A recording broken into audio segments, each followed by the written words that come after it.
রাতারাতি এত পরিমাণে ভাইরাল করে দিয়েছো তোমরা এই জগন্নাথ দেবের লুকটাকে। প্রায় 43 লক্ষ মানুষ কিন্তু আমার ভিডিওটা দেখেছে। আর কিছু?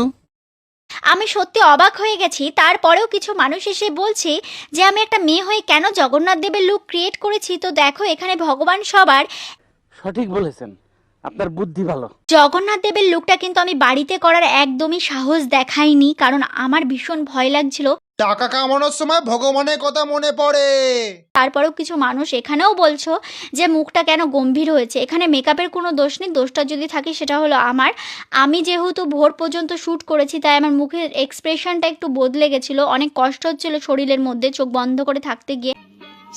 শুধু জগন্নাথ দেবকে স্মরণ করেছি যাতে আমার ভিডিওগুলো ভালো হয়, আর জগন্নাথ দেবের কৃপা যেন আমার উপরে থাকে, যে এতক্ষণ আমি এরকমভাবেই বসে থাকতে পারি। আমাদের মনে তো কোনো ভক্তি নেই। তুই একদিন চন্দ্রমুখী সাজ, তোকে দেখবি আরো ভালো লাগবে। এইসব শ্যুট করতে প্রচুর পরিমাণে টাকা খরচা করতে হয় তোমাদেরকে, আর আমি কলকাতা গিয়ে এই ভিডিওটা শ্যুট করেছি। বলেন কি?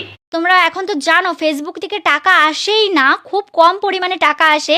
আর যত টাকা আমি ইনভেস্ট করেছি এই ভিডিওটা শ্যুট করতে গিয়ে, তার কিছু পরিমাণে টাকাও কিন্তু আমার এখান থেকে কোনো লাভ নেই।